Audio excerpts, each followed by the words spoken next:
Shecco, a weekly podcast on the ever-changing world of natural refrigerants. Brought to you by Shecco with support from component maker Teco.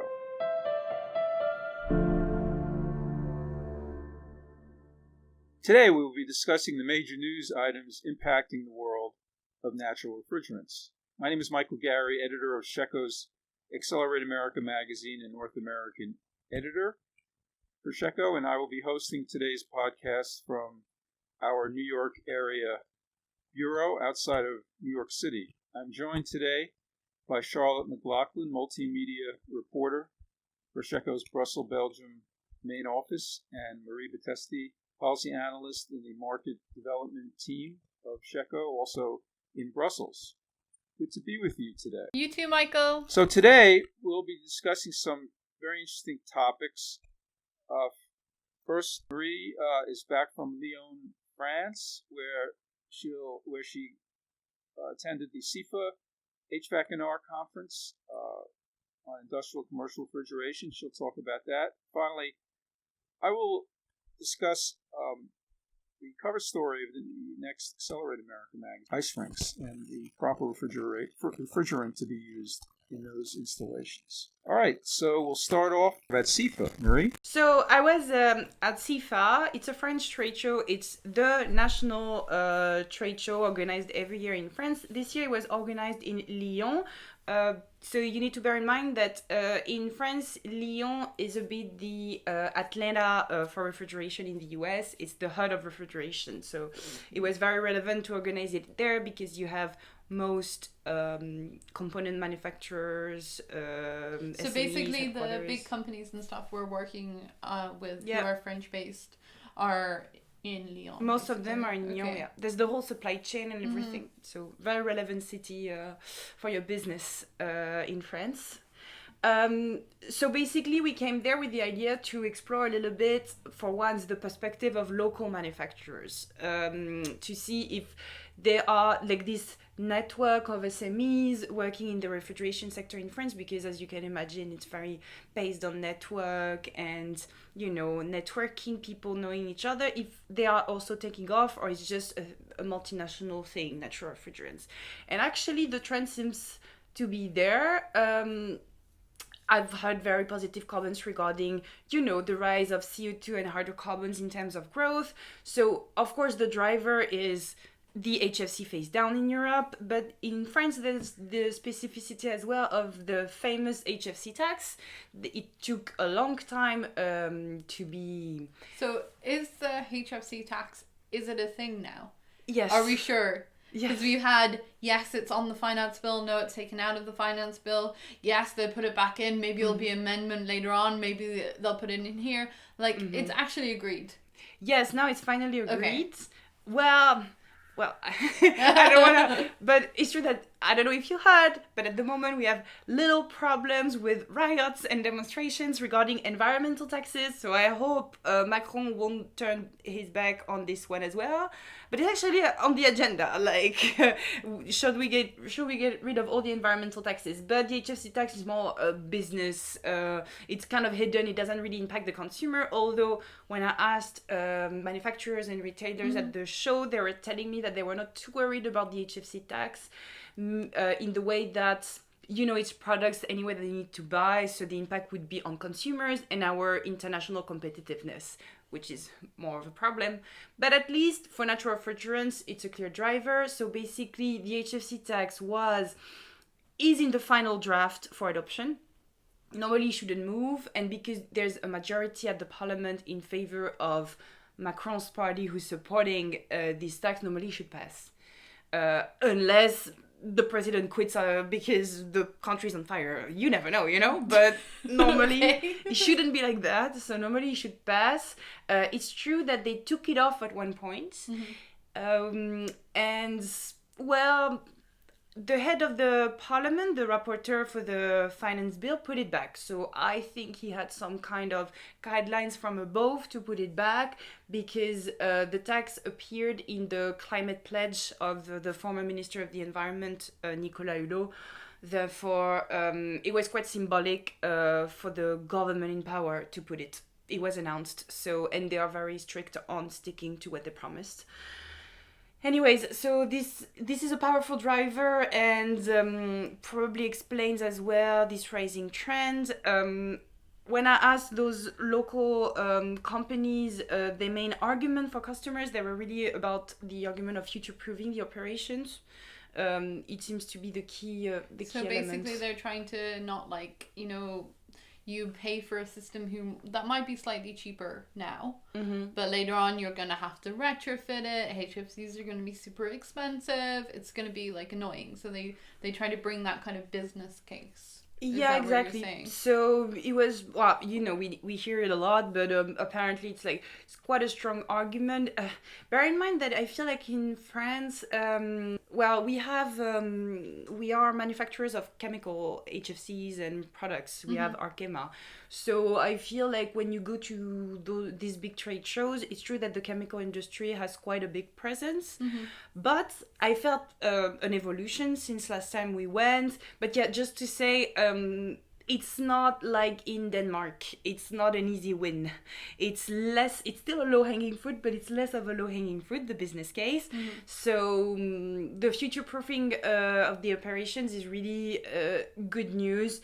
Because the energy efficiency there are still people are still arguing over the energy efficiency of natural refrigerants based equipment. So in some ways it's almost like the US market. It's quite conservative, and they admit it themselves. And that's why big multinationals are often saying, because I was asking mostly what is the French specificity if there's one, trying to, I don't know, find a difference. And they were like, well, it's true that the French might be a bit more scared of those new products, innovative technologies, a bit overthinking the consequences of using something new. The flammability. So maybe that would be a specificity to bear in mind when you enter the business, I guess, to overcome this barrier. And there's also in France, there's strict ammonia regulations. There's regulations on propane and hydrocarbons as well that are much different than the rest of Europe, which are probably not also helping the case. Yes, indeed. But stuff are moving. Not for ammonia, but it's an old regulation, and industry players are really now well informed and are now playing around and get usually when you have a big industrial ammonia plant, for example, you get heat recovery systems, and at least businesses get subsidies from the state for the heat recovery because it's considered as environmentally friendly. So I don't feel too worried about ammonia. And for hydrocarbons, indeed, shecco is strongly advocating to the main stakeholders to remove those barriers. So it's basically a ban on air conditioning in buildings open to the public.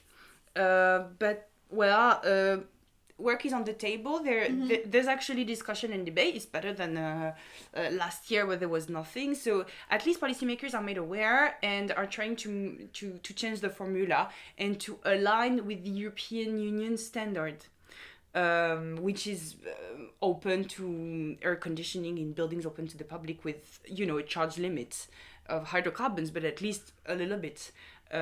So the good news is that if they change it, which is on the agenda, they would always align on the European Union standard. And shecco is also doing work at the EU level to increase the charge limit for the EU standard. So maybe there's a way like this to push the French market by influencing the EU standard. And they're actually... I guess it's easy to convince to align on EU standards because it's a credible, trusted standard used in 28 member states. So we should. All right, thank you, Marie. I think there are some similarities between France and the U.S., but U.S. doesn't have the European Union to look to, so we have that disadvantage right now. However, things may change. Speaking of the U.S., I want to talk now about the cover story that I did for the next Accelerate America magazine, which is coming in the November-December issue, coming out tomorrow online. So look for that at accelerate.na.com. The headline is Ice Rinks, Rich Refrigerant is Best. And this story was inspired by the National Hockey League, which is, of course, the professional hockey league in North America. And they recently partnered with Chemours to promote HFO blends, R449A, R513A, as what they're calling green refrigerants for North American ice rinks. Point, how can they call them green when the GWPs are, like for example, of R449A is close to 1300, quite high, hardly green. 513A is half that, but still pretty high compared to natural refrigerants, certainly. So that's the question. The NHL announced this partnership with Chemours, and yet more sustainable choice would be natural refrigerants like ammonia and or CO2, which is what many industry stakeholders told me for this article. Why exactly did the NHL partner with Chemours? Like, what is behind this? It's a good question. NHL actually declined to comment for this article. They referred me to Chemours. And, it's the background is that in 2014, the league started releasing sustainability reports. They started getting more into environmental questions. In 2016, they started a Greener Rinks initiative, which basically is committed to sharing sustainable business practices with all different ice rinks in North America. So they became very committed to green solutions and ice rink technology, and that's partly because a lot of their rinks still use R22, so they need to replace those, and they decided to throw their hat in the Chemours ring. And so, the question is, why would they do that? That's something I think they would have to answer, and they declined to say. So we don't really know, at least on the record, what's behind that. In any event, the point of this article is to show that, and we did give Chemours an opportunity to comment for the article, which they did in depth. And it's true that as a drop-in solution, their refrigerants are an option that people are turning to, not only in ice rinks, but in supermarkets and other places. However, in the article, I quoted a number of companies and studies and even hockey teams talking about why natural refrigerants, whether it be ammonia or CO2 or combination, are much better. Some pushback even from their own hockey teams, Right. Well, the interesting thing is that the individual teams they each have separate owners who can make their own decisions independent of the league office. And so nobody's used R449A or 513A in the past, and it's unclear whether they will in the future. I spoke to a couple of the teams that are using ammonia as their refrigerant. In fact, ammonia is used by one of the teams I interviewed, the Edmonton Oilers in Canada, and another team, the Montreal Canadiens in Canada, and they were voted the best by the players themselves, the best rinks in terms of ice quality. So that was an endorsement by the players, the hockey players, for ammonia. And yeah, there's another environmental question having to do with these are HFO blends. They combine HFCs with HFOs. The HFO that they use is R1234YF, which in the atmosphere decomposes into trifluoroacetic acid, which comes back down to Earth in the rain. And there are still environmental questions surrounding the ultimate effect of TFA. In Europe, there's been a lot of warnings by a few environmental agencies about these HFCs, and they're sort of, I guess, fool me once, shame on me, fool me 3 times. You're starting to get a bit skeptical about these chemical refrigerants. Right. It's a 4th generation refrigerant now, and the previous 3 have hurt the environment, and so this one, there are questions, serious questions that have yet to really be completely answered. The research is ongoing, but the concern is that if HFOs become widespread, then the TFA produced will increase exponentially, and that may sort of affect things like the drinking water quality, as Germany has mentioned, and other potential effects. So, the Greenpeace, for example, is calling for the Kigali Amendment to monitor the amount of HFOs that are used and that are emitted. So, the bottom line is the NHL, is part of their Greener Rinks initiative, has endorsed promoting, HFO blends, and that really, as you'll see, if you read the complete article, it's perhaps a questionable move on their part. And you might hear about this issue later on at the policy level, because when I attended the meeting of the parties to the Montreal Protocol last month in Quito, Norway, the Norwegian Environment Agency conducted a study as well on the impact of HFOs.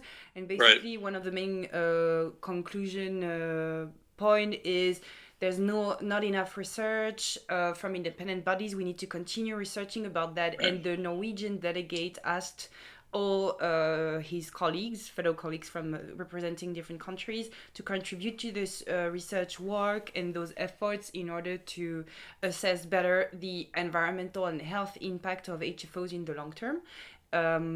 And the Ozone Secretariat of the Montreal Protocol, so it's a body of the United Nations dealing with the Montreal Protocol, said that indeed it would be reassessed later at the next meeting of the parties. So at least, I don't have anything concrete, but at least delegates are aware and are asking for independent bodies to do some research. So maybe we'll have some news again next year about that. Absolutely. Well, that's good to hear, Marie. I'm glad they're keeping an eye on this. All right. Well, thank you. And that wraps up today's NatRefs show, which, by the way, is our last installment of 2018. I want to thank my colleagues, Charlotte and Marie, and thank you all for listening. Happy holidays to all, and we'll catch you next time on the NatRefs show.